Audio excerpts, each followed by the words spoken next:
Halo, perkenalkan nama saya Natania Fernanda Herianing dengan nomor NIM 3 digit terakhir 207. Pada kali ini akan membuka presentasi tentang clinical features of allergic skin disorders after floods. Berikut adalah anggota dari SKDB 8. Jadi untuk latar belakangnya, bencana alam kebanjiran itu merupakan salah satu bencana alam yang terjadi akibat jumlah populasi penduduk yang berlebihan dan peristiwa cuaca ekstrim. Dan banjir itu dapat menyebabkan jutaan korban jiwa, korban luka, dan penyakit lainnya. Dan penyebab dari kebanjiran itu sendiri dapat dilatar belakangi oleh pemanasan global yang berdampak pada intensitas peristiwa curah hujan yang meningkat, sehingga populasi akan terpapar dengan bencana banjir. Dan lebih buruk lagi, banjir sungai, banjir bandang, banjir perkotaan, itu maksudnya banjir akibat kurangnya lahan untuk drainase, dan banjir pesisir itu akibat air laut pasang dapat terjadi secara bersamaan sehingga menyebabkan banjir majemuk atau banjir yang lebih dari satu penyebab. Dan itu pun dengan dampaknya itu tergantung dari jenisnya juga. Jadi pada intinya banjir memberikan dampak pada semua orang yang terkena bencana alam tersebut dari sisi ekonomi dan lainnya, dan itu pun termasuk kesehatan. Dan dari sisi kesehatan itu sendiri itu terdapat banyak penyakit yang dapat tertular akibat bencana banjir, di mana dapat ditunjukkan bahwa adanya hubungan yang jelas antara banjir dan wabah penyakit menular. Dan salah satunya itu adalah penyakit kulit. Nah, tapi penyakit kulit itu pada bencana banjir itu dapat dibedakan menjadi 3 kelompok, yaitu penyakit kulit infeksius, penyakit kulit non-infeksius, lalu penyakit kulit yang disebabkan oleh gigitan serangga ataupun binatang. Nah, untuk yang di SP kali ini lebih akan diulas tentang penyakit kulit yang non-infeksius, terutama bagian reaksi alergi atau reaksi inflamasi. Jadi berdasarkan latar belakang tadi bisa disimpulkan untuk penulisan masalahnya apa definisi dari alergi pada kulit pada bencana kebanjiran, kemudian apa itu alergi kulit yang disebabkan oleh inflamasi, serta jenisnya sekaligus ciri khasnya pada kasus bencana kebanjiran, lalu apa lini pertama pengobatan dari penyakit alergi kulit akibat bencana kebanjiran. Lalu berdasarkan rumusan masalah, tujuannya itu ada 2, ada tujuan umum.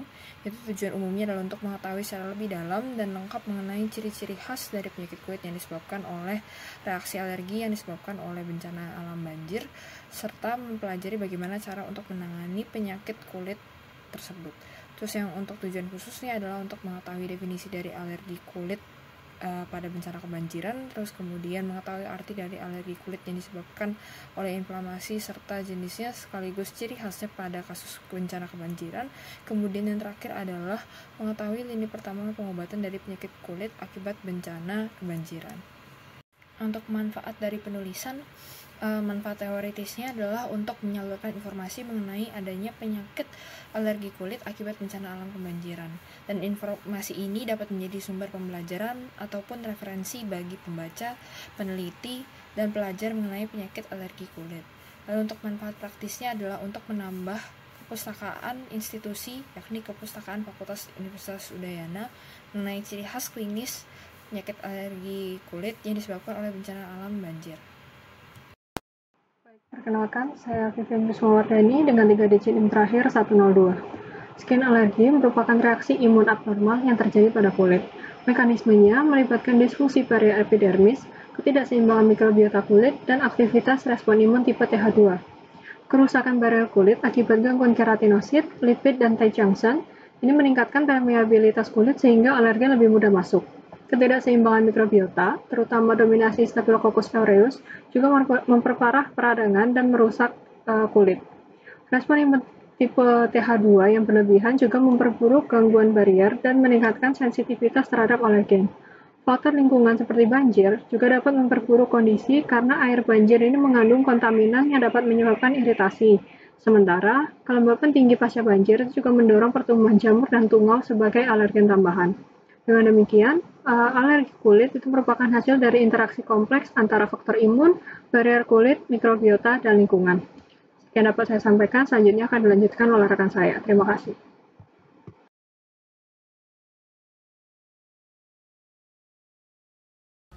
Baik, terima kasih untuk kesempatannya. Saya Indra Sulistari dengan 3 digit intraher 040. Saya izin menjelaskan mengenai cutaneous inflammatory process.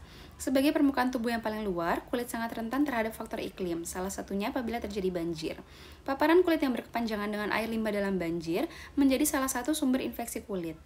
Pada saat banjir, kulit sering terpapar air kotor, bahan kimia, mikroba, serta mengalami kelembapan tinggi yang memperlemah fungsi barrier epidermis dan meningkatkan resiko timbulnya kelainan inflamasi kulit. Cutaneous inflammatory process merupakan respon kompleks yang melibatkan disregulasi sistem imun kulit dan interaksi antara sel inflamasi dengan sel struktural jaringan.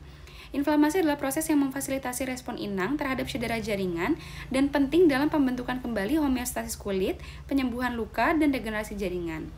Proses inflamasi diatur secara ketat oleh respon imun bawaan dan berbagai jenis sel, termasuk neutrofil, makrofag, sel emas, dan berbagai leukosit.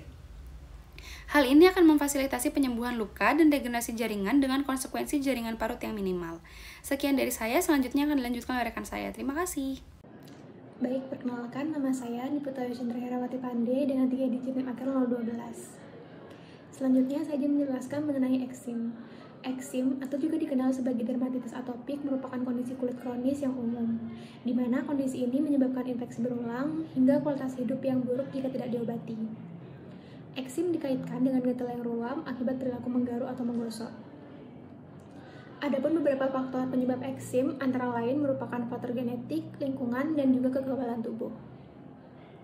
Histopatologi yang terlihat pada eksim tidak spesifik, di mana pada fase akut, lesi ditandai dengan pruritik yang intens, papula eritematosa, hiperplasia epidermis ringan. Infiltrasi limfosit dan makrofag di sepanjang plexus vena di dermis dan edem di intraselular epidermis atau spongiosis. Lesi yang dibiopsi pada eksim kronis ditandai dengan lisenifikasi dan papula fibrotik. Ada juga infiltrasi sel inflamasi kulit yang persisten dengan limfosit dan juga makrofag. Pada eksim ditemukan adanya mutasi genetik di mana suatu mutasi umum telah diamati pada FLG yang merupakan gen vital untuk kematangan sel kulit. Gen ini bertanggung jawab untuk menciptakan korneosit yang keras dan datar yang membentuk lapisan pelindung kulit terluar. Adapun gejala umum dari eksim sering mempengaruhi area tubuh tertentu seperti lipatan kulit, kepala, wajah dan leher, tangan dan pergelangan tangan, serta kaki dan pergelangan kaki. Eksim sangat unik dalam polimorfismenya dibandingkan dengan psoriasis dan juga lichen planus. Titik-titik pada eksim menunjukkan elemen yang berbeda, termasuk papula, vesikel, erosi, skala, dan kerak bercampur satu sama lain di area eksimatosa yang sama. Sekian dari saya, terima kasih. Baik, saya izin melanjutkan. Sebelumnya perkenalkan kembali, saya Johanan Tatarigan dengan 3 digit NIM terakhir 096. Di sini saya izin untuk melanjutkan untuk penyakit yang kedua yaitu prurigo. Di mana prurigo adalah kondisi kulit reaktif hiperplastik dengan adanya papul, plak atau nodul gatal berat yang sering juga disebut sebagai penyakit darah manis. Nah, prurigo ini dibagi menjadi beberapa tipe. Yang pertama ada prurigo akut atau stropulus atau urtikaria populer. Sering pada anak dengan umur 2-7 tahun, lalu biasanya disebabkan oleh gigitan dari serangga yang merupakan reaksi hipersensitivitas. Untuk tipe selanjutnya yaitu prurigo nodularis, di mana ini merupakan bentuk kronis dengan nodul keras yang simetris dan juga sangat gatal. Kini dipahami sebagai penyakit neuroimunologis. Dan yang terakhir yaitu prurigo aktinik, yang merupakan prurigo yang disebabkan oleh paparan sinar ultraviolet yang muncul di area terbuka seperti wajah dan juga lengan. Kalau kita lihat dari anamnesis dan pemeriksaan fisiknya, itu didapatkan nodul yang keras dan multiple, lalu adanya gatal kronis lebih dari 6 minggu, serta ada tanda garukan berulang.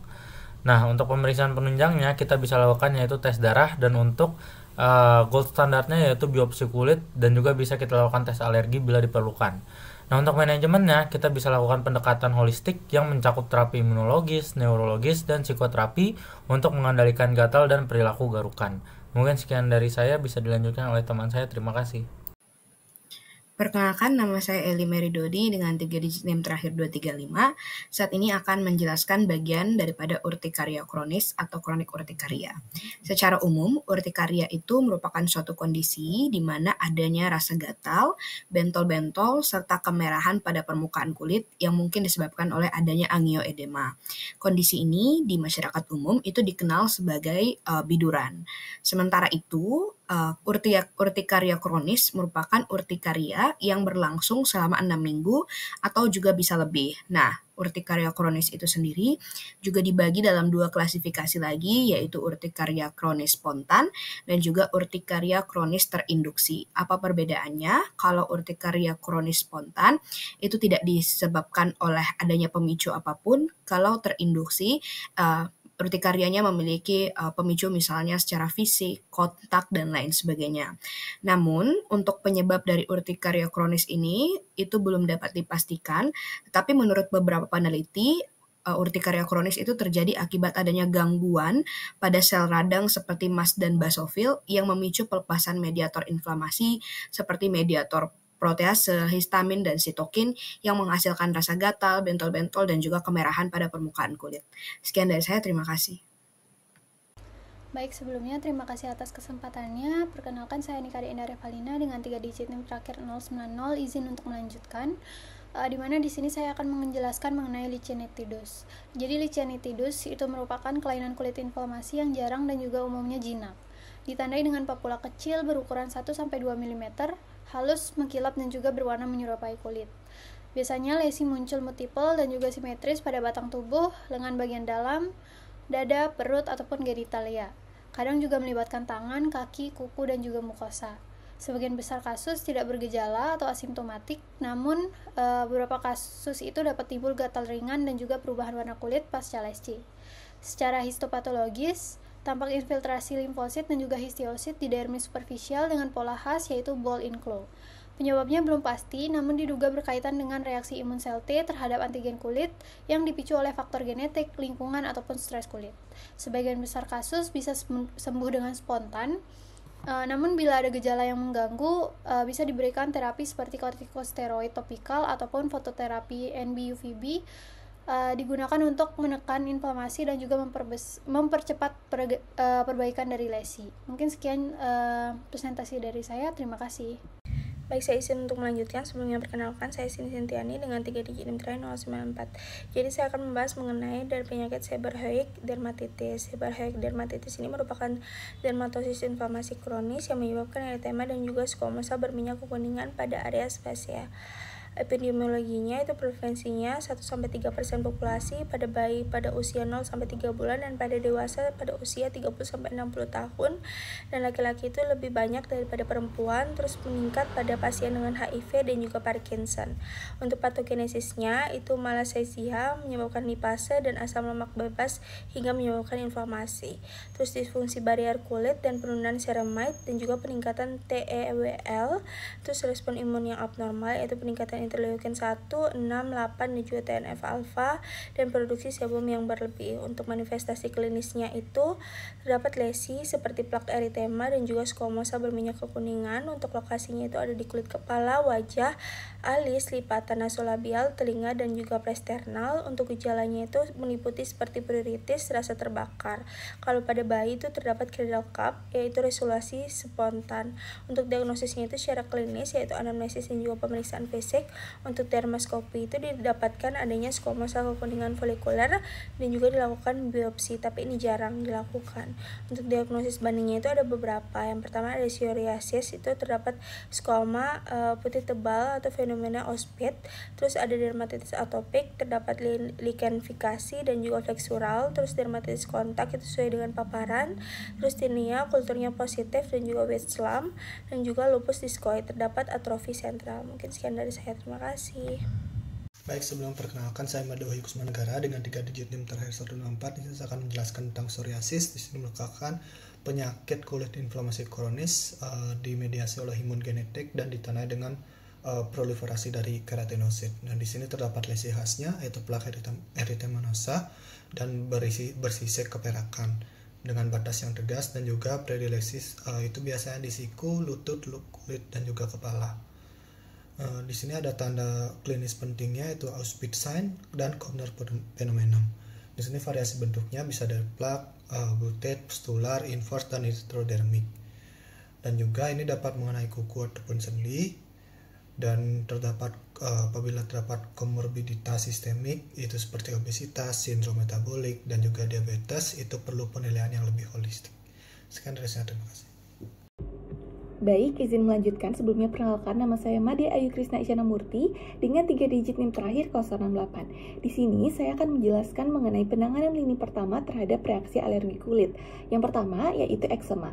Lini pertama eksema yaitu penggunaan pelembab yang dapat bersifat oklusif, emoliens ataupun humectants. Dapat diberikan kortikosteroid topikal atau TCS, inhibitor kalsineurin topikal atau TCI seperti tacrolimus dan pimecrolimus, lalu bisa diberikan inhibitor PDE4 topikal seperti crisaborol, lalu juga bisa diberikan inhibitor JAK oral seperti upadacitinib dan obrasitinib.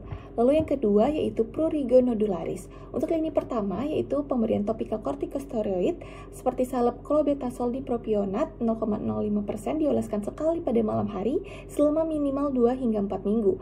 Lalu bisa diberikan triamcinolone acetonit 10-20 mg atau mililiter yang disuntikan secara intralesi. Lalu bisa diberikan pimecrolimus 1%. Untuk terapi tambahan dapat dipertimbangkan pemberian antihistamin, UV fototerapi dan juga antipruritus. Lalu yang ketiga yaitu urtikaria berdasarkan pedoman British Association of Dermatologists pada tahun 2021. Untuk lini pertama yaitu antihistamin generasi kedua, lini kedua dengan menambahkan omalizumab atau siklosporin, dan untuk lini ketiga antihistamin generasi pertama. Untuk contoh obatnya dapat diperhatikan pada layar. Baik, selanjutnya dermatitis seboroik. Untuk lini pertama dapat diberikan anti jamur topikal sesuai dengan predilesinya. Jika di kulit kepala dapat diberikan ketoconazole, siklopiroxolamin, zinc viration dan juga selenium sulfit. Untuk di wajah dapat diberikan ketoconazole, siklopiroxolamin, pimecrolimus dan juga metronidazole. Lalu untuk di tubuh dapat diberikan ketoconazole, siklopiroxolamin dan juga sertaconazole. Lalu selanjutnya lichen nitidus, untuk pilihan terapi utamanya dapat diberikan kortikosteroid topikal berupa salep, terutamanya alcometazone dipropionat. Lalu yang terakhir yaitu psoriasis menggunakan pedoman American Academy of Dermatology dan National Psoriasis Foundation pada tahun 2020. Untuk terapi lini pertamanya itu terapi topikal. Berdasarkan pedoman tersebut merekomendasikan penggunaan kortikosteroid topikal, inhibitor kalsineurin, analog vitamin D seperti retinoid, tazarotene, emolien, agen keratolitik seperti asam salsilat, antrasen dan juga bahan keratoplastik seperti coaltar.